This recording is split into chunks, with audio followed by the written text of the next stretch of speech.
Hello and welcome to the CFB Super Show, brought to you by the FTN Network. I'm your host, Walter Waddell, aka Dub Deuces 85, and joined by my co-host, Jake Kucheck. Tonight, after a week off from the show, we're back. We're getting into it. Bowl season is here. There's already plenty of shenanigans, as you would expect. CFB playoff is going to be starting here on Friday. Lots of good stuff happening here. Jake, I hope the past week or so has been good to you, and we're gonna get into this slate here. But how you feeling about this upcoming? We didn't get a chance to really talk about the playoff bracket. How do you feel about it, and what do you expect kind of going forward? Yeah, man. First things first, I clearly need a haircut, and you clearly got a haircut. So we're going in two different. So playoff wise, man, I guess we'll start with Ohio State. It feels kind of weird backing into the playoff and being rewarded for the ultimate failure. In the Ohio State locker room, it's going to be interesting to see how they respond. If they had any other coach, I would think, oh man, that's really got to get them fired up, and they're going to come out guns blazing and just curb stomp whoever they play. It's not going to matter. Ryan Day doesn't really inspire me in that same way. And we all know how I feel about the quarterback there too, Will Howard. So that's probably the game I'm gonna be nervous about the most. Not a lot of DFS goodness there, but it's going to be an interesting game. Want to watch that one closely. And then I think the dark horse that just seems like a team of destiny is Arizona State and Cam Scatteraboo. They just look like they are on a mission, and even losing Jordan Tyson, they just could not be stopped against Oklahoma State. So and also in their championship game, and so it's just very interesting team and a very difficult dynamic weapon for them to stop. So probably not a lot of people taking Arizona State to win it all, but I think we could see them make some noise, especially getting a bye. Yeah, parity is just like, so you don't usually see it as much in college football. You see it all the time in basketball. Like in March, it's going to be crazy. Like the tournament this year is going to be insane. But like this year with the transfer portal and extra years and everything, there's just so many teams that are loaded or balanced. And we're just seeing the most parity we've seen in football. Like there was not that dominant team, even Oregon. And yes, I despise Oregon, so I'm biased against them. But I think anyone aside from Oregon's fan base would sit here and say they're one of the weaker undefeated teams out there, right? Very vulnerable. But yeah, Arizona State being able to make the playoff, and after being picked second to last in the conference, the new conference that they joined, it's pretty wild. All right, those of you watching live or on demand, please make sure before we get started here, you smash that like button and give us any repost, retweet interactions there. They help so much. You guys have been doing a great job with that. We appreciate that continued support. We are going to get into it here. Basically, what we're going to cover, since it's kind of broken up slates, next week's going to have some really big ones as well. But we're going to cover the 3-gamer on Friday and then the 3-gamer on Saturday. So we're going to talk about 6 games in all here, 2 bowl games and 4 playoff games there, the first round. So we'll get into that first. We'll kind of give some cores at the end as well. Any prize picks, underdog betting opportunities that we like. Been doing pretty decent on the betting side so far. DFS is wacky as would be expected. I kind of played light there and just hammered props and hammered betting sides. That's kind of been the way there. JMU paid us off here earlier at -7, so that was good. All right, we're going to get into it here. First one, Ohio versus Jacksonville State. And these are 2 teams that I absolutely love for DFS purposes, playing each other in the Cure Bowl.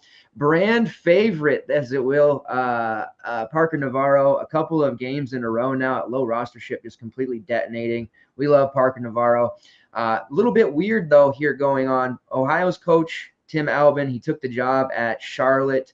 Not necessarily I don't know, I guess it's a true promotion, but doesn't feel like it, but a chance to turn around Charlotte. So their offensive coordinator, Brian Smith, will serve as the interim here. And then Jacksonville State, Rich Rod, he's heading back. The prodigal son is heading back to West Virginia. So the offensive coordinator, Rod Smith, Smith versus Smith, will be taking the reins here for the bowl game. So neither head coach here, but not a lot of opt-out. So that's a good thing. We should have the full arsenal for both teams and a chance for them to kind of go out with a bang. Starting with the Ohio sides, we have really done well with Navarro. A couple of weeks ago, it was like, mega 7% ownership. He dropped a big old 44 for us against Ball State. Put that up in the title game for the MAC against Miami of Ohio with a pretty solid outing as well. I don't think he'll be low owned in this one. 8.8K. His price technically has gone up, but he should probably be priced at 10K at this point. He's slinging it 200 plus yards. He's rushing for 50 plus yards. We know he's a threat to score multiple times. This Jacksonville State team, they've done decently, but this offense of Ohio is just way too good right now. The Miami of Ohio defense stuffed them in a locker mid-season, and then in the rematch there in the title game, they just couldn't stop them at all. So Navarro, to me, at 8.8 is just such an obvious play. Every time I think he's going to be highly owned, though he isn't. So maybe we'll get him one more time low owned. I highly doubt it, though, looking at the group of quarterbacks on the slate and the matchups. At running back, we can look to Anthony Tyus. He has been the chalkier option of the two. He's rushed for 100 plus yards in 3 straight games. He's now over 1,100 yards for the season, 10 total touchdowns, 9 on the ground, 1 through the air. Priced pretty cheaply at 5.8. This is one of those situations where you can play quarterback with running back. He does catch passes as well. And if they get out in front at all, he had 27 carries against Miami of Ohio. They gave him 33 a couple weeks ago against Toledo. He does get volume there. So if they can take a lead, they will run the football significantly. And then as far as the wide receivers go for the Bobcats, it's really 2 options. Coleman Owen, who is a 1,000-yard receiver this year, 67 catches, 1,100 yards, and 8 touchdowns. And then Chase Hendricks as the WR2. 39 catches, 453 yards, and a touchdown. Hendricks is really cheap at 4.1. He did have 7 receptions in their last game, so he's definitely viable there. The premium stack, if you can get there, is with Coleman Owen. Kind of find myself running Navarro naked, though, once again, just because the 7.2 is a little bit harder to get to. There's some running backs on this slate that I want, so I'm not sure I'll have that luxury to roster him, but I do not hate anyone who does. And on the Jacksonville State side, one opt-out, one transfer of note, hasn't quite ruled on his status, but Cam Vaughn, who has been there kind of WR1, WR2, has decided to hit the transfer portal. No word yet on if he's going to play. I highly doubt he will. We've seen guys who hit the transfer portal. It's been kind of 50-50. Western Kentucky's guys today, they did end up playing. With UNLV today, we saw Ricky White was a semi-late scratch. We had the news before lock. I guess other people didn't. He was like 50 to 60% owned on a short slate, which is a big edge for us. So just keep an eye out there. But Cam Vaughn, with his status being questionable, I bet people won't roster him anyways. But Ricky White's didn't have any status. So got to keep up on the news. Still remains the biggest edge in bowl games. It's great when we get it before lock. Most of the time we don't. So that was a situation that we were able to take advantage of.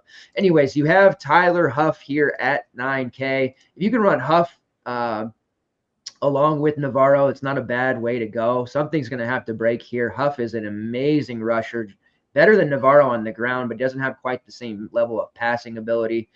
He has a elite dual threat upside, though, 1,300 rushing yards, 14 touchdowns there, and he's also thrown for 2,100 yards and 13 touchdowns. Love the D2 transfer, Trey Stewart. We've gotten Jacksonville State mostly on weekday slates. I don't know that we've had them too many on weekend slates, so maybe people aren't as familiar with them as they should be. He's rushed for over 1,600 yards, 23 touchdowns, and 15 catches, 200 yards as a receiver. The big thing on Stewart, many times this year, I've just bet his 2+ touchdown prop, and he's hit it basically 90% of the time over the last 6 games. It's been very, very profitable. They also have Andrew Paul, who's a Georgia transfer. Not used quite as much. He's flashed a bit in the midseason. He's a younger player. Bowl games are typically where you see these younger guys explode. So if Trey Stewart, first half has a pretty nice one, or they decide that, hey, your career's done, you did us great, whatever, we don't want you to get hurt, go ahead and take the rest of the game off. We could see Paul, handle a significant workload in the second half. Wouldn't surprise me there. So it's definitely somebody that we want to look at. As far as the receivers for Jacksonville State go, don't have a lot of interest there. I think we can look to the Florida side, Tulane side, which you can talk about. There's the Indiana Notre Dame game that has some premium options there. So I mean, this Jacksonville State team wants to run the football, and you take Vaughn out of the equation, kind of leaves Michael Pettaway, who's there at 5'1", but he's just not really cheap enough for me to get to. And you look through the competitive games prior to the conference championship, he's getting 1 catch for 5 yards, 3 catches for 40 yards, just not enough volume there coming his way. You really just want to look to Huff, Stewart, and Paul. Paul at 3-4 there. It's going to be like 5% owned on a 3-game slate. If he can come through with a touchdown or two, it could be a pretty nice play there. Stewart is expensive at 8-9 as well. So it's not as if you're just going to come in here, plug in Huff, Navarro, and Stewart, although you can try. Might be possible with some of those Florida running backs, but definitely going to have to make a decision. Right now, I'm comfortable with Navarro. Stewart, something tells me Huff might be not getting a full game. I could be definitely wrong about that, but I feel like we're going to see some smothers in this one. So makes me a little bit nervous there paying that $9K price for him, whereas with Navarro, I feel like he's going to get the full amount of time. So exciting game. It's early. We got the morning football on a weekday, 9 a.m. Pacific time, all day long, 12:30 on the Florida game, 5 o'clock on Notre Dame. So one of those fun all-day slates where as the news breaks, you can kind of jockey for position and take advantage of the field who isn't paying attention as much. But definitely feeling this game. Both of these teams have been very good to us for DFS purposes.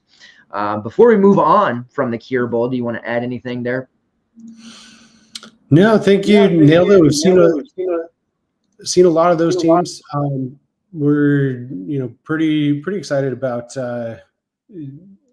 Parker Navarro just about every time he's on the slate, and if you can get to him, pretty locked in.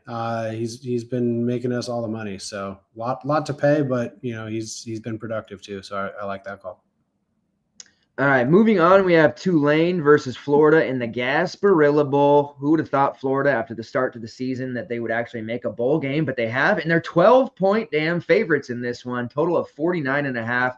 Tulane making some changes, coaching change-wise. Perhaps Florida, 12-point favorite. Just so weird to look at that one. But when you delve into it a little deeper, I guess it's kind of obvious to see why. So break this one down for us. So start on the Tulane side. Lot of changes happening there. 2 quarterbacks have announced that they're in the transfer portal. Darian Mensah, of course, headed to Duke. And then Ty Thompson in the portal, but not yet committed anywhere, is going to be starting. Pulling, the Caden Velkamp thing where you're in the portal, but you're still going to get one last chance to showcase for the program that you're playing for currently. So very weird dynamic when you're playing your last game for a team, but you're not done with your college career. And in Ty Thompson's case, you're kind of just at the start of your college career, despite being 4 years into it. Playing at Oregon, not really playing, being on the team at Oregon and being on the team at Tulane, not really playing there either. But mobile quarterback, has some rushing upside, has some dynamic dual threat aspect to his game. Don't know how much vertical passing game we see out of Ty Thompson, but at only 5K, I've taken risks on worse things. And the Florida defense, although it has been better as of late, may see them struggle a little bit with a more mobile dual threat style quarterback, as many defenses do when they don't practice against that type of quarterback all the time. So a GPP look, probably. I don't know that we're in lock button Ty Thompson mode or anything, but certainly worth talking about, sprinkling throughout your lineups. I got a weird feeling that Mekhi Hughes is going to sit this one out. I don't, if we don't get the news and he's going to play, he's probably one of the better running back plays on the slate. Obviously with the volume, with Florida having some inability to stop the run, I just don't see it for him in this one. I don't see this game mattering a lot to him. And so I would not be surprised if we see at 2:45 Eastern, Mekhi Hughes is out for the Gasparilla Bowl, and everyone scrambles to go, who's gonna take over the Mekhi Hughes role? Well, turns out Mekhi Hughes is actually the Mekhi Hughes role. You can't just put somebody in there and expect the same production from him. And there's going to be a pretty massive discrepancy in offensive line versus defensive line talent in this one, with the two programs going in the directions that they are. So you can take a stab on a Clayton Johnson or Barnes or somebody down there in that 3K range for Tulane that you think is going to get a high volume of carries. I think it's going to be the Ty Thompson show. And I think it's probably going to be a pretty ugly show. And so I don't necessarily want to get to a lot of pieces of the Tulane offense, especially with the line being as huge as it is. It kind of feels like there's a star player that is not playing other than Darian Mensah for Tulane. And Mekhi Hughes kind of feels like that dude. As far as the passing game goes, if you believe in Ty Thompson and want to stack him up, Mario Williams, we've been on him all year, 5,400. Certainly in play. Dante Fleming at 49, probably less interesting. Keith Brown kind of seems to pop in spots like this. Big play guy and doesn't do a ton in terms of volume, hasn't had more than 7 catches in one game all season, but he does have 5 touchdowns and he does have some long catches throughout the season. So at 3,900, he's probably the play other than Thompson that I would have the most interest in from the Tulane side. But you never know how that chemistry is going to be with a quarterback that has not started a game all season. So tread with caution on the Tulane side. On the Florida side, Lagway at 53, he is going to be the guy, it appears, going forward for Florida. Tulane defense is nothing special. You can probably slice them up pretty easily. I probably would be more likely to go Lagway at 53 than Ty Thompson at 5 flat, just because of the game flow and Florida having the ball more. But really, I'm more interested in the Florida running backs. I would love it if Montrell Johnson was announced that it was not playing. It would consolidate that room quite a bit. But if he is, we can certainly use Montrell Johnson at 5K. We can use Bow at 3,700. They're both very much in play, maybe even in the same lineup. Definitely like both of those. And then even Jacoby Jackson got in on the act towards the end of the season and had 10 carries against Florida State in what ended up being a little bit of a blowout there. And so any of those three are in play on a 3-game slate, and I don't mind using 2 of the 3 in a single lineup. And then as far as the receivers go, I don't see a ton of volume in the passing game for this one for Florida. No real reason to do it. Eugene Wilson has been out all season. We don't need to worry about him. Elijah Badger has been the dude when they needed a dude. I don't think they really need a dude, and he's actually priced up quite a bit. We've been seeing Elijah Badger in like the 4K, a little bit less than 4K type range. Him and DK both have been down there during SEC play, and at 5 and 5,600, it's quite a bit less appealing, especially when I think this game will trend quite a bit more towards the run game. So definitely sprinkles to have, especially if you use Lagway. I certainly would pair him up with one of Badger or DK, but I don't feel the need to force that. I want to get all in on this Florida running game in all ways possible. Yeah, first 2 games, man. Coleman Owen, we mentioned, but he's kind of expensive. The receivers it's kind of tough because I agree. Like the Florida running game, I'm a pretty big Jaden Bow guy. I know it's going to be tough, maybe just selecting both Jackson and Bow. Like you said, hopefully we get news about Johnson sitting. Even if he doesn't, I kind of question him playing more than a quarter or 2 anyways. So yeah, I'm heavy on the running game here, and Lagway, which I think they will let Lagway do some things here and get some confidence going into next season. So we might have to do some deep diving on some Florida WR18s or something. We'll see. All right, moving on. We're going to get into the playoff stretch. The first round, we've got a very, kind of interesting matchup here. Indiana versus Notre Dame. It's a road game for Indiana technically, but technically also kind of a home game, I guess. Their fans can travel easily here. 7.5 point spread in favor of the Irish and a total of 52.5. This is certainly where we can get to some receivers. Starting with the Indiana side, you have Curtis Rourke there at 7.3. I typically don't like taking anyone against Notre Dame, but a short slate like this, we've definitely got to consider some of the Indiana options. I don't know that I'll be playing Rourke. He did have that massive game, against Purdue, but it's Purdue. Tougher competition. He's definitely throughout the course of his career struggled, dating back to his days at Ohio and the MAC. And he had some pretty rough outings there against Ohio State and Michigan. They were able to eke out that Michigan win, but really, no thanks to him, except for a late pass that really did some wonders there.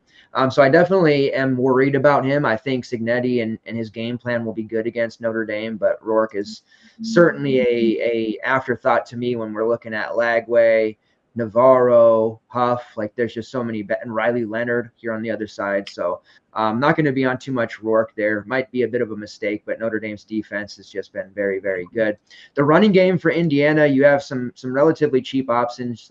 Justice Ellison, he's not going to get the yardage, but I feel like this is the game where when they get in close, they're going to pound the rock with him to try to score. So I think this could be one of those games where he rushes for 40 yards only, but might score twice. So maybe we look at some touchdown props for him.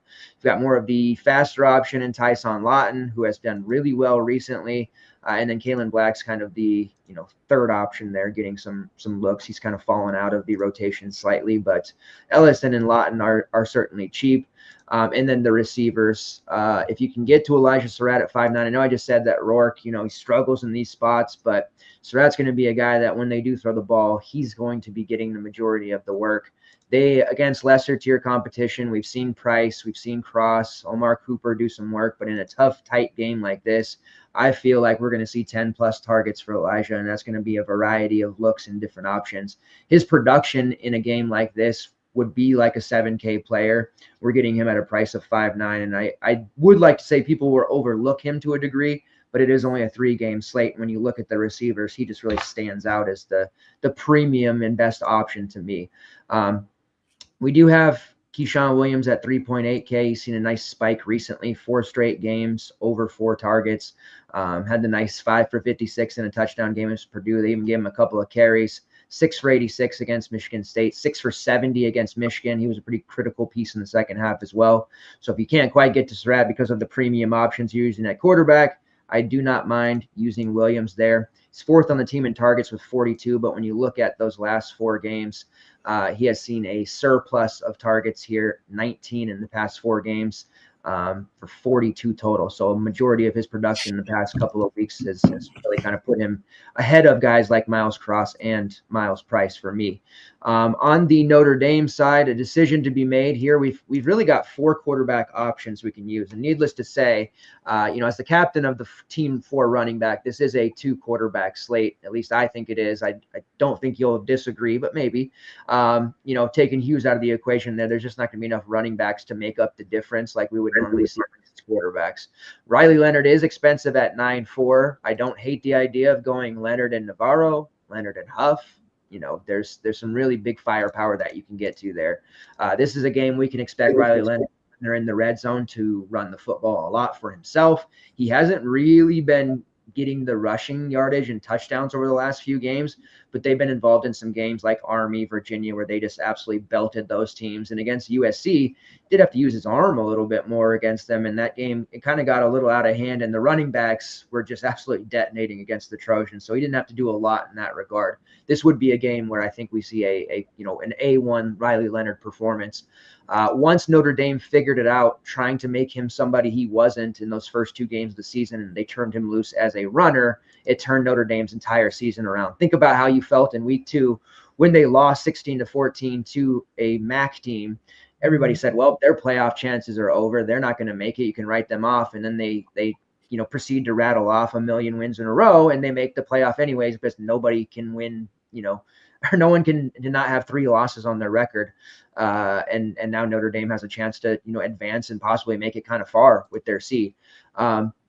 Crazy how this has worked this season. But yeah, gotta like Leonard. The way he has run this year has been, really good. We've seen him in the past even better, but in a Notre Dame uniform, 721 rushing yards, 14 touchdowns, over 2,000 passing yards, 16 touchdowns, and just the 5 interceptions. He's played really well. Only 2 fumbles on the year as well. As much as he runs, you think, in what he had 124 carries, just the 2 fumbles, only 1 loss. That's really good ball control. He's kept his mistakes down a lot. And those first 2 games are really just an afterthought. I can barely even remember him at this point.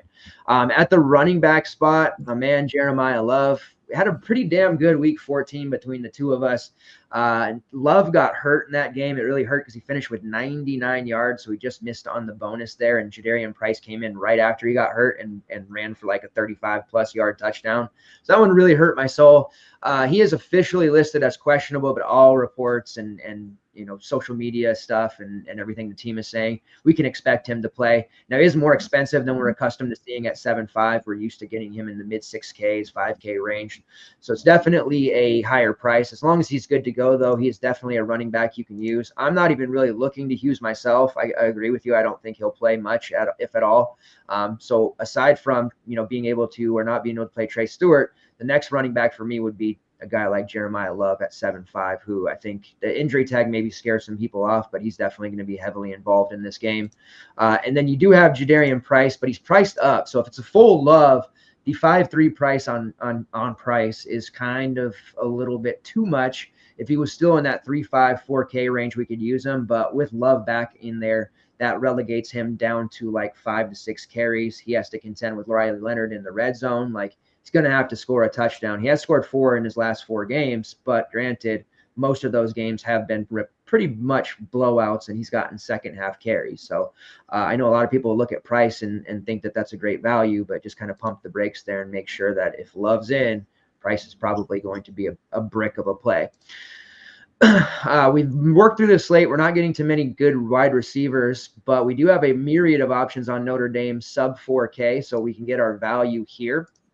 The leader in targets for them is Bo Collins with 54, 34 catches, 427 yards, and 2 touchdowns. We do have and he's 3.5, so the highest priced receiver on the team there. He's not like that great of an option though, so it's like if we get an inkling of ownership and people are just plugging in Collins because he's the de facto number 1, I would probably just fade him, honestly. Still like Chris Mitchell a lot. He's the FIU transfer. I really want a big game performance from him. We didn't really get it this year. He had a 13 way back in week 7 against Stanford, which was basically just 4 catches for 30 yards and a touchdown. It's not really an explosion game by any means. He's only 3.2K. Jaden Greathouse has shown an ability in the past to make big plays. Hasn't happened as often. He's priced there at 3.4. And then you have guys like Mitchell Evans, Jordan Faison, 3.1K. Mitchell Evans does have the more appealing game log simply because he's been the one scoring the touchdowns. He has 3 in his past 4 games alone, so that might draw some ownership his way. He is the tight end 1 on the team, second on the team in targets with 39, 29 catches, 272 yards, and 3 touchdowns. We have an affinity for tight end, so I don't mind using him. It's going to be a weird slate where I think it almost makes sense to try to pay up at receiver for one of the Surratt or Coleman Omens, because after those guys, it's just going to be a very high variance spot there. And I think that in the Florida game, we're going to see a lot of low depth chart receiver options do well. And Notre Dame, Indiana defensively is going to make this one a little bit tough there to get anywhere. So definitely like Love. I think that's where I'm going to be going. As long as he gets a clean bill of health, all accounts, it is going to be the case. And then on the Indiana side, I'm trying to get to Elijah Surratt if I can, but I'm having a difficult time finding 3 receivers on this slate that I actually like. So that's going to be kind of tough. Going to have to plug our nose and just hope for the best with some of these receivers here. Let's move on. We'll give cores at the end. Let's jump over to the Saturday slate here, which is all playoff games, another 3-gamer, but we have the remainder of the first round there. And we'll start with SMU versus Penn State. We were on, I was on pins and needles, and so I think a lot of people in the country were as well.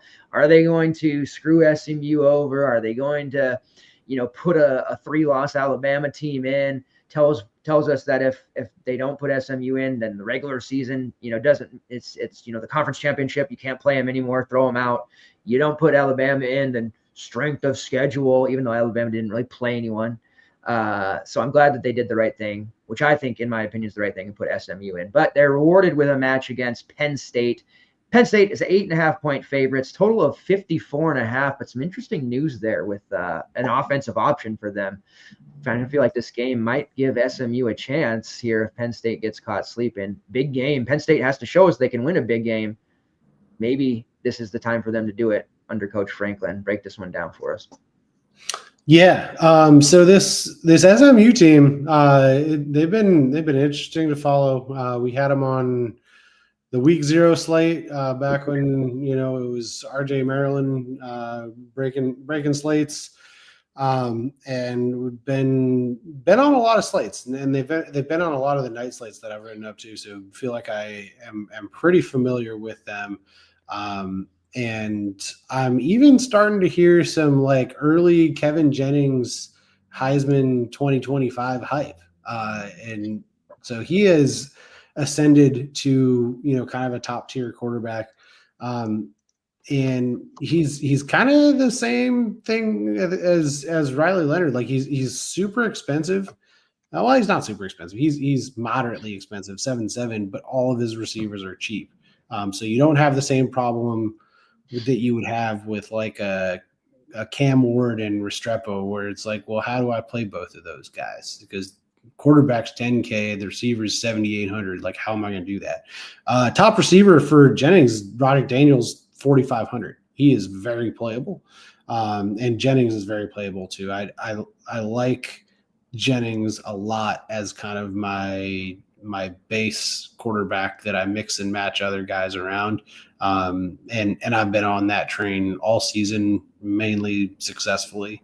I very much like Jennings in this matchup. I understand going into Happy Valley in December, a little tough, a little bit different than playing in Dallas. But it's too dynamic of an offense for things to completely fall apart for him. And I think that they're going to be able to scheme some stuff up pretty well. And he's got the mobility, even if they start to bring a pass rush that SMU is not equipped to handle. He's got the mobility to, dive around and evade and elude that pass rush, and make some plays with his legs or extending plays with his arm. And as far as Brashad Smith goes, I think it's probably the right time we hop off of him. I don't think that we see a 20-plus carry game out of him. I do think he maintains a moderate role in the passing game, as he typically does, probably 4 to 6 catches. But I don't think we get the multiple explosive play 20-plus run type game from Brashad Smith against this Penn State defense. They're too good. They're built to stop that kind of thing. I think it's much more likely that we get explosive plays out of Jennings in either quarterback runs or broken plays with long passes downfield. So although I like Smith in general and have used him quite a bit this season, I'm going to be hopping off here. Roger Daniels at 4.5 is probably my favorite play of the slate. He's just way underpriced for the kind of volume that he's been seeing lately. And Kevin Jennings is kind of locked onto him. Especially, I think the Clemson game is the most telling sign of that. It was the only competitive game that they played in the last 3 weeks, and 8 catches for 97 yards and a touchdown. That'll do it all day long at any price, but at 4,500, I mean, that's just way too much upside to pass up. I also like that Jordan Hudson has gotten somewhat involved, less so against Clemson.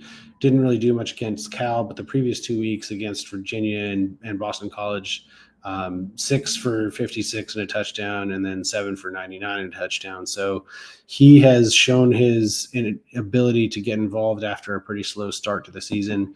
Don't mind him as kind of an alternate pairing, or if you wanted to do a double stack with Jennings, Daniels, and Hudson.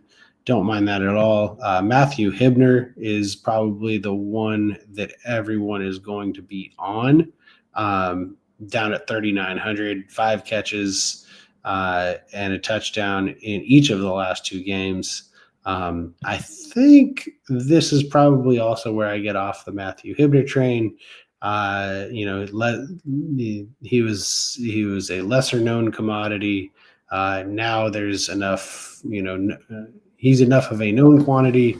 The defenses will key on him a little bit more. I think we see that target share flow more to Daniels and Hudson than it will to Hibner. So I think that feels like a chase to me, and there will be a lot of ownership on him. So pretty decent time to fade. And then Keyshawn Smith, we've seen him pop at times. He's probably a GPP look only down at 3,500. Do like the price, but he's just not getting the kind of volume that we need for him to be main team viable. As far as the Penn State side, I might use Drew Aller. Depending on how much I like this game overall and how much exposure I want to this game overall, I see this probably as the most likely shootout of the 3, and Drew Aller actually showed up against Oregon. I don't know how much more of a ceiling he has than 30 points, but 30 points at 7,300 will definitely do the trick. He doesn't cost you $9K like a Klubnik would, and so I don't say it often, but it's a 3-game slate. A lot of things can happen on 3-game slates that don't typically, and so I do think this is the rare occasion Drew Aller is in play. And we'll see if I also say that about Will Howard. Wouldn't that be something? Jake builds a Drew Aller and Will Howard lineup. So on to the running backs. Love Nicholas Singleton. I don't know how he's putting up the points he's putting up. I mean, it's a testament to how good he is, and also his involvement in the passing game, that he can go for 10 carries and still put up 100 yards or damn close, and put up nearly 30-point DraftKings points games on that limited volume. I mean, 14 touches, 27.8 points, 2 points a touch.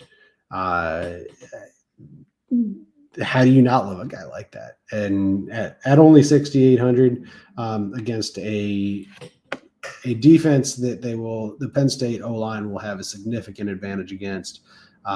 It's hard to not like Singleton, and for that matter, it's hard to not like Katron Allen down at 5K. So I don't think this is a spot where I want to play both of them. I think you either play multiple lineups and mix and match your Singleton and Allen, but I do think one of them is going to, if not both could very well have good games in tandem, but I think one of them will have an extremely good game in this one against SMU. And then got to start with Tyler Warren. I guess by his allotted position by DraftKings, he is technically in the wide receiver pool, but we know he does so much more than just catch passes, involved in all phases. I don't think that there's any way that would stop. I think he would probably get even more involved in this one. And so Oregon had a dynamic enough defense to be able to kind of contain him, still ended up with 7 catches for 84 yards, carried it twice, no touchdowns. Think that part changes. Think Tyler Warren gets in the end zone at least once, and sees plenty of volume in this one. So I guess suffice it to say, I really like a lot of the pieces in this game. And this one to me feels like a game to stack up, game stack. And it is the first game of the day. So you'll know pretty early how your day is going to go with those lineups if you do that. But I very much see this as a offensive, explosive type of environment, very much like the game against Oregon was. And I don't think that everybody thought that was going to be a massive offensive explosion. I think even more so here. And get as many pieces as you can, Tyler Warren being the primary piece. Of the pass catchers, Harrison Wallace down to 3,700. Seems like he's going to be good to go in this one. Doesn't see a ton of volume, but tends to make some splash plays. And then Omari Evans, to an even greater degree, even less volume, even larger splash plays. Those are more going to be your high variance GPP game stack type looks if you have Drew Aller and are not using a running back and want to go with another receiver besides Tyler Warren. Wallace and Evans are probably the ways to go with that. And that is pretty much it. I think I talked about everybody, so there's no one left to talk about in this one. Very much like this game. Yeah, I like Omari Evans. I know he doesn't get volume, but that's my touchdown call there. I'm going to be taking his touchdown prop because I think he gets behind SMU's defense in this one. So, yeah, this is a good one. It's funny because Penn State, I think of their games, oh, man, they're such a drag on DFS, aside from the running backs, right? And we know Tyler Warren does his thing, but it doesn't typically be a situation where we like to stack against them too. But such is life at the end of the year with these short slates. I think you're on the right track with stacking this one. All right, next one is Clemson versus Texas. Texas a 12-point favorite, total of 51.5. Clemson gets here by way of beating SMU. Cade Klubnik is here at 8.6K. That's a tough price. I do think he's going to get enough passing volume to throw for close to 300 yards. He might get picked off a time or two, but I think he's going to have like 50-plus pass attempts. I honestly do. So you could have worse things here besides Cade Klubnik. I don't know that I would get there, feel comfortable against Texas, but this is it's the playoffs.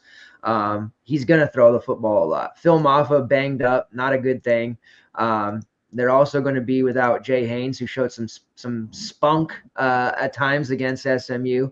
But Maffa is going to take an absolute beating here, and I don't think they're going to run the ball too often with him. They might, try to keep the defense honest, but we're going to see a lot of 1-2 yard type of carries here for Phil. Not a good game to be targeting him whatsoever. We still have an extremely cheap price on our brand favorite Bryant Wesco. He was extremely good to us. He was industry chalk. Kind of made me upset because I knew he would be, but like nobody talked about Wesco except us early in the season. He goes for 8, 143 and 2, jumped up 1K to 4.4K. And yes, I know it's Texas, but again, that volume's going to be there. And as good as Texas defense has been, as good as Texas has been in general, I think Wesco's going to just be, he's another level. Like next year, we're going to be looking at 7K Wesco, and I just don't think he's backing down here. And there's too many other options in the Clemson passing game for the defense to sit here and key in on him, right?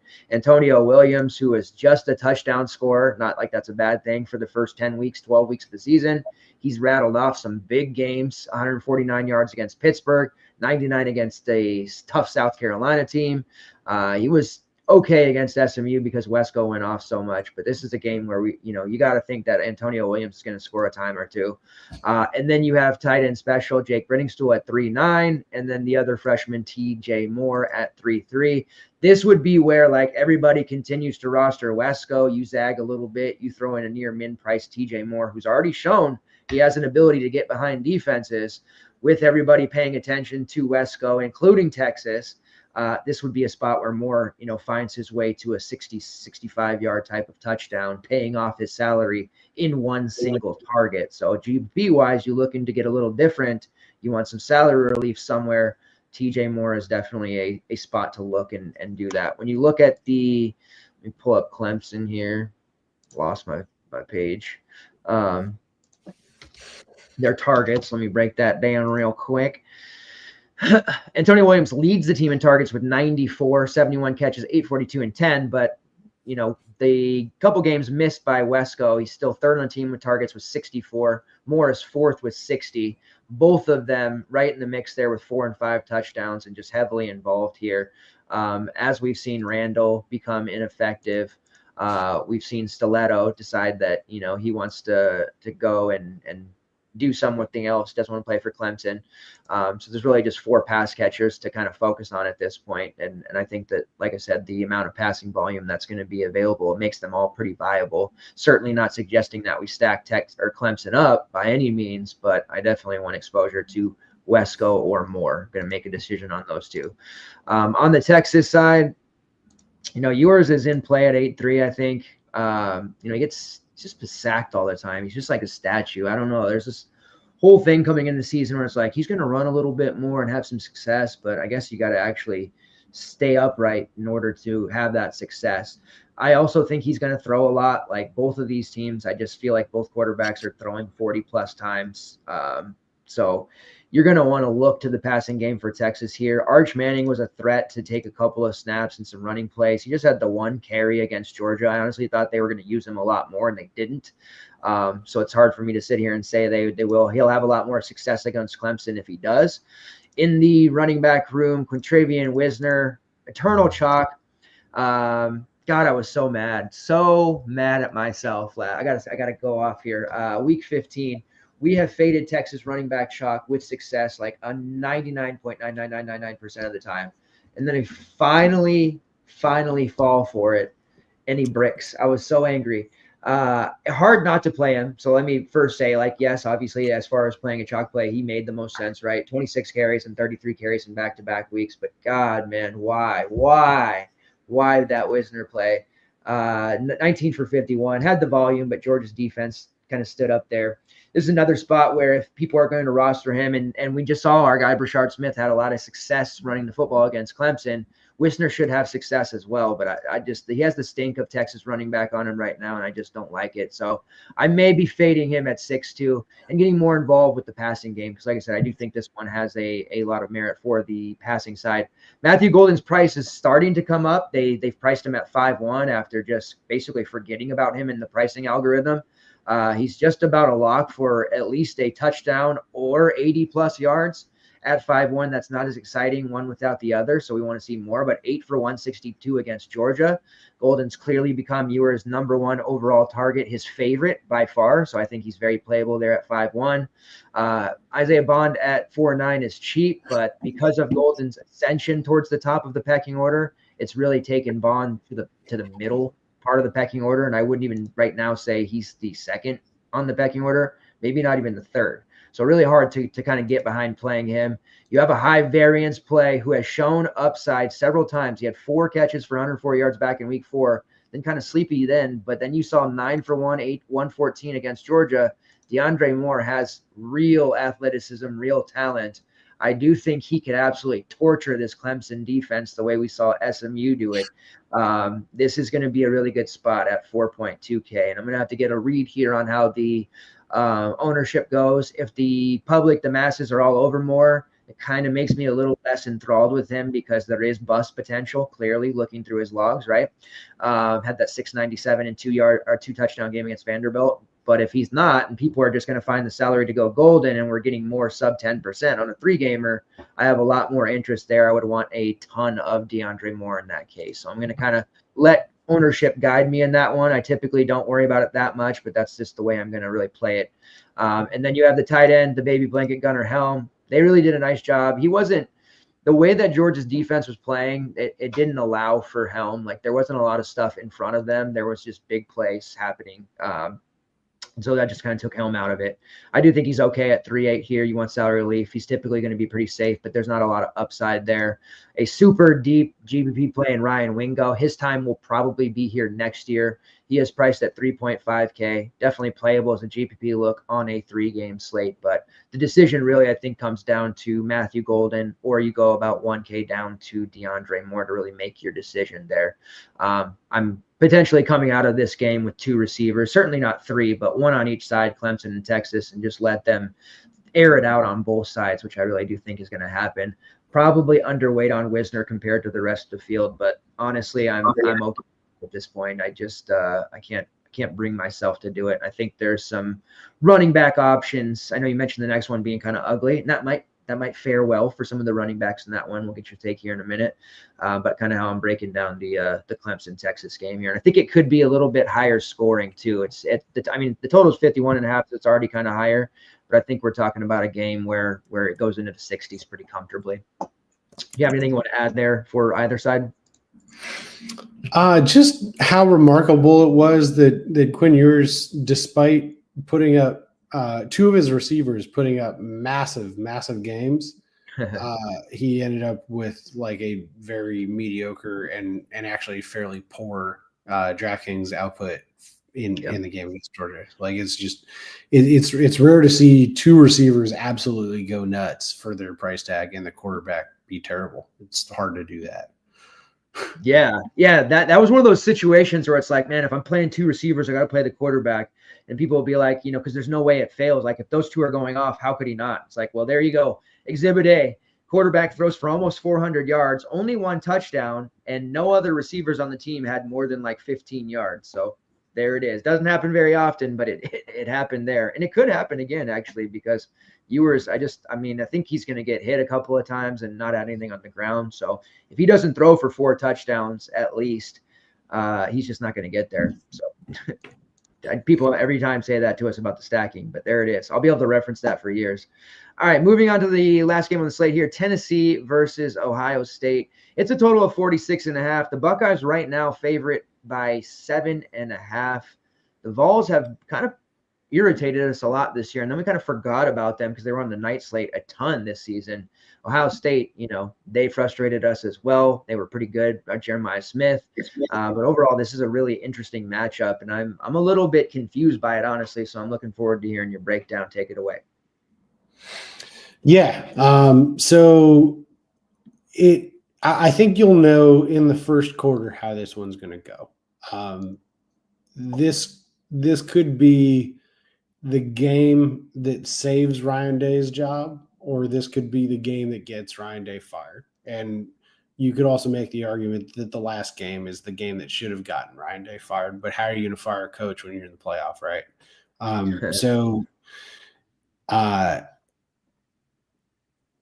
It's really tough to think of how the team will respond. The only thing that I think will come as a positive in terms of DFS goodness is that Ohio State may finally figure out that they can throw the ball more than 5 yards past the line of scrimmage. It has been an immensely frustrating offense to watch, especially coming out of, CJ Stroud offenses where like throwing the ball 30 yards downfield was no problem and it was happening every single play. The quarterback play has certainly dropped off, but the receiver talent hasn't. And so I think there would be some merit to Ryan Day going, okay, we tried to win a game in the trenches where we were going to bully people. And we couldn't do that against Michigan, who we were supposed to do that against. There's no way that we're going to be able to do that against Tennessee, who we do not match up in that same way against. So we got to figure out a plan of attack for getting the vertical game involved. If that thesis is correct, I got to say I like Will Howard here. So it is not a main team thing, don't get me wrong, but there is a path to Ohio State says we are going to run play action and deep shots. We are going to run deep crossers. We are going to absolutely do everything we can to take away the fact that we're not going to get much going in the power run game. And that could result in some big plays. Ohio State, where they do have the advantage, is downfield with the athletes, with Jeremiah Smith and Mecca Ibuka, who can take the top off of a defense and make plays after the catch. So 6,200 for Smith, 5,500 for Ibuka. These are insanely low prices.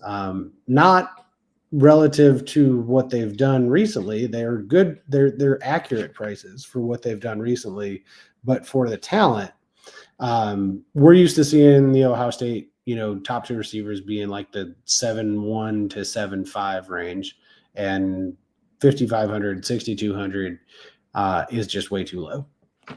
Carnell Tate down at 3,900, got to throw him a shout too. He's been more relevant than I would have expected, and especially lately in the last 4 games, has caught 6 passes in 2 of the last 4 games and at least 4 passes in all 4. And he also has 2 touchdowns, both against Northwestern, but still 2 touchdowns in the last 4 games as well. And even in the Michigan game, 6 catches for 58 yards. So he was involved in that one too. And he's a guy that benefits from all of the attention that Smith and Igbuka get, and could very well be a target of one of those play action downfield shots that they take to try to open things up early on. So while there will be a tendency to want to stack Will Howard with Smith, that's the most logical thing, or Igbuka, which is like the very close 1B to Smith's 1A. I actually like Tate the most as a stacking partner because of the low ownership that you're going to get, and because of the way that Tennessee's defense is going to try to take away at least one of Smith or Igbuka. And so that should leave Tate open to operate, and they seem like they trust him enough to stay on the field. And also with personnel groupings trying to open the game up, I think we see more 3 receiver sets. So he's not the JSN to the Olave and Garrett Wilson of years past, but he is seeing enough involvement to be interesting, and a very sneaky pairing option for Will Howard if you decide to go that route. As far as the running game goes, I don't think that this is a game that Ohio State has a lot of success pounding the running game and, trying to win the battle on the line of scrimmage. Not really built for that against Tennessee. If you can't do it against Michigan, you can't do it against Tennessee. And I think they know that, or they should. So probably not in on Judkins, at least not for what he's going to do in the traditional running game. You may see some screen game. You may see some wheel routes. You may see some of that stuff. So I don't mind using Judkins or Henderson, because I think there will be involvement in one way or another, splitting them out as pass catchers. But understand where that production is going to come from, and it's not going to come from 25 carries for either of them. So all that to say, I do like Ohio State pieces individually, but get a little bit weird with where you get your Ohio State exposure in this one. I think that'll benefit you. As far as the Tennessee side, I am equally interested in Nico, mainly due to price point and his ability toward the end of the season. Finally put it all together against Vandy. I know it's Vandy, but 4 touchdowns in back-to-back games. Obviously, UTEP, you expect that cupcake matchup, but Vandy is a little bit closer to a real defense. He was playing on the road in that one. I know it's not a top-tier SEC defense, but he still had to play in a competitive game and win the game, as opposed to just handing off to Dylan Sampson 25 times, which is what they did most of the season. And so at only 5,800, playing in an extremely competitive environment and against a team that I think will be looking to take deep shots early and likely will connect on a few of those, which could lead to some more aggressive play from Tennessee.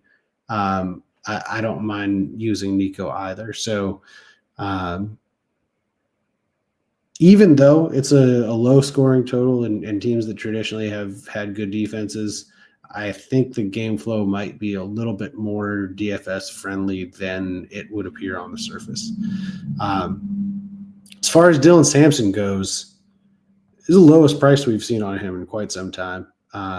He was more expensive against Georgia. And so I think you got to commit to which way you think Tennessee is going to go. The one drawback with Nico is that like every single wide receiver is injured. And so he's got to throw to somebody. And if his downfield threats are not, at their apex in terms of how healthy they are, might not be as successful. And if that's the case, the game plan may be just to pound Dylan Sampson 25 times like they've been doing. And I think that he'll have some success there at 8,200. It's a low price point for him, but it is still a high price point in general. So he is interesting, but I would much prefer a Singleton or Allen, just due to the discount that we're going to get on them for not the same volume, but more volume comparatively to with respect to the price. And then as far as the pass catchers go, on the Tennessee side, they're all hurt. So Thornton is probably the one that I would be most interested in if everybody was healthy.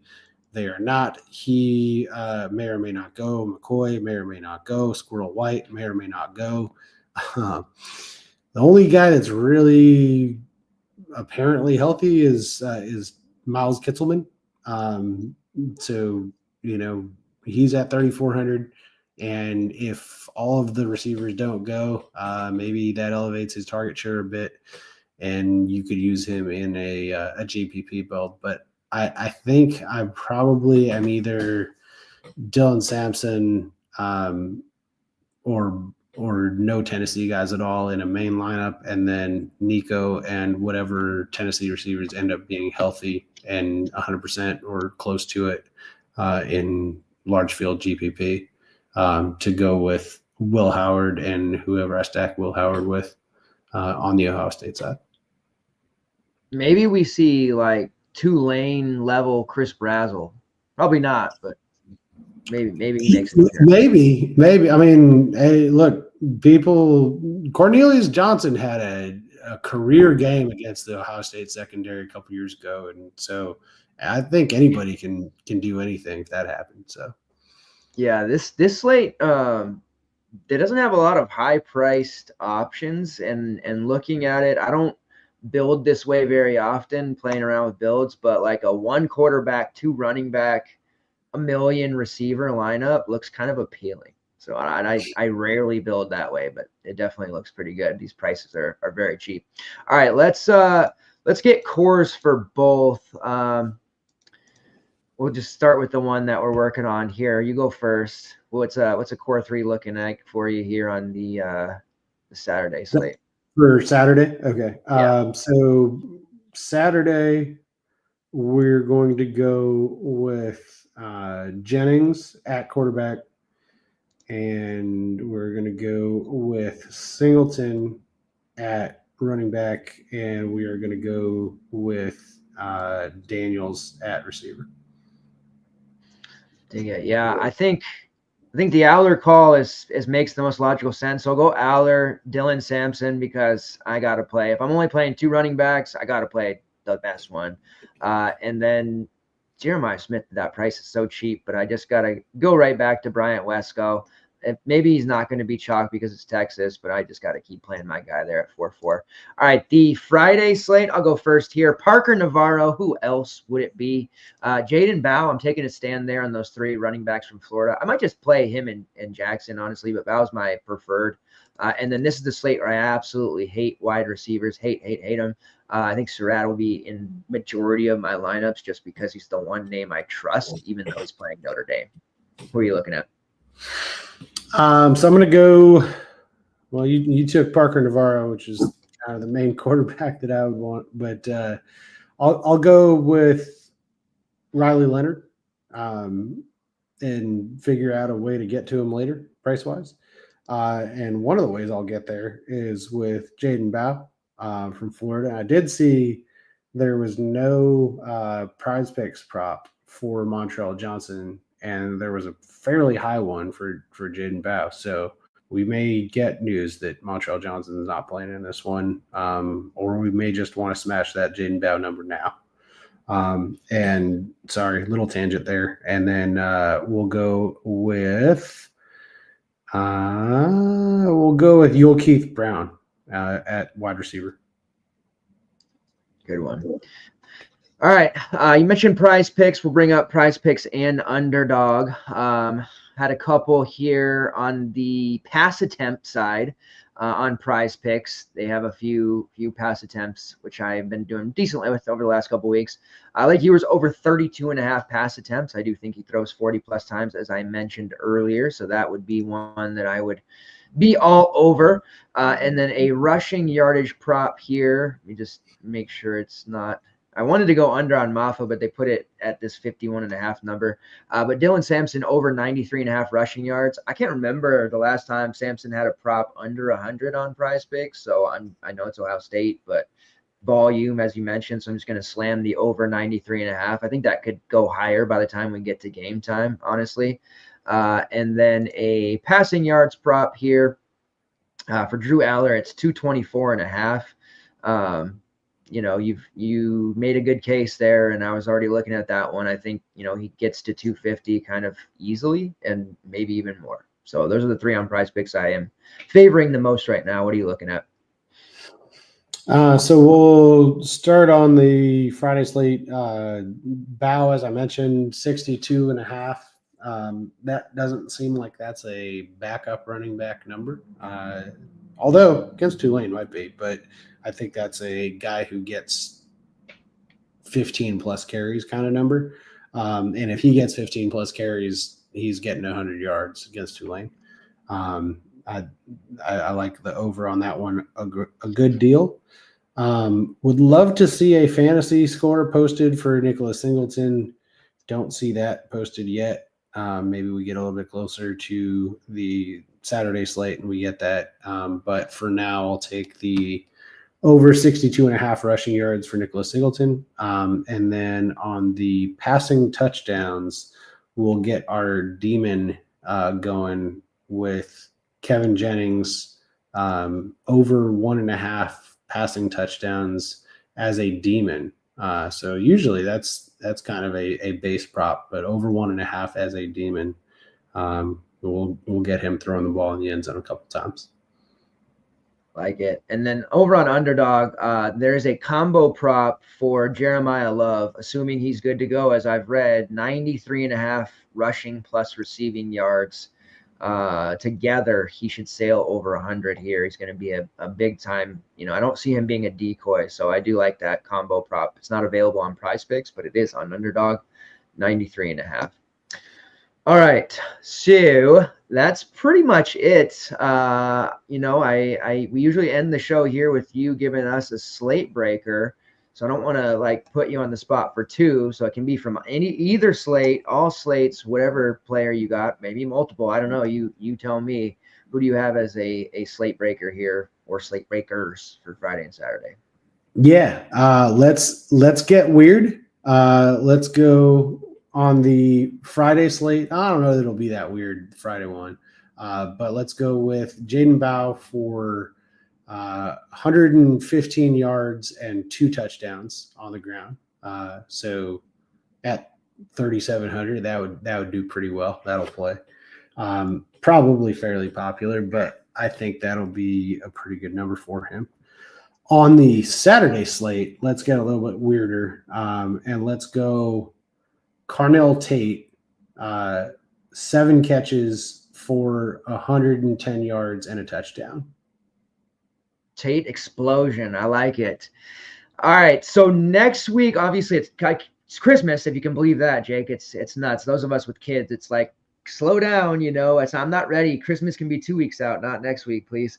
So the way it's going to break down, there is a couple games, Christmas Eve, whatever. But on Thursday, the day after, there's a 3-game slate, so there will be coverage there. Then we have on December 27th a 5-game slate, and then on Saturday, I don't know if they'll do I hope they do it as a full day, but it's an 8 games in all. So they'll probably do like an 8-game main and then break it down by morning, afternoon. So do have the plan to have coverage there. I don't have a showtime yet because Christmas is wedged right in the middle there on Wednesday and holiday stuff, but we'll figure it out. But do have a plan for a show next week to cover all those games for Friday and Saturday, because those are going to be the last remaining large slates that we have. So you guys can rest assured we'll have coverage in some form or fashion for those. Appreciate it. Everybody, on your way out, please make sure you hit the like button and or retweet/repost if you're watching over on Twitter/X. All of those interactions have been great. We appreciate it so much. Let's get these green screen trips and the window trips as well. This is going to be a very fun week. Next week, really fun. Avoiding those bowl game, wrecking that happened with the Ricky White 60% being out. It's going to be a lot more news and opt-outs. The transfer portal already hot and heavy. Just be ready. It's our biggest edge possible following the news. Make sure you're in the Discord at ftnfantasy.com. See you guys next week.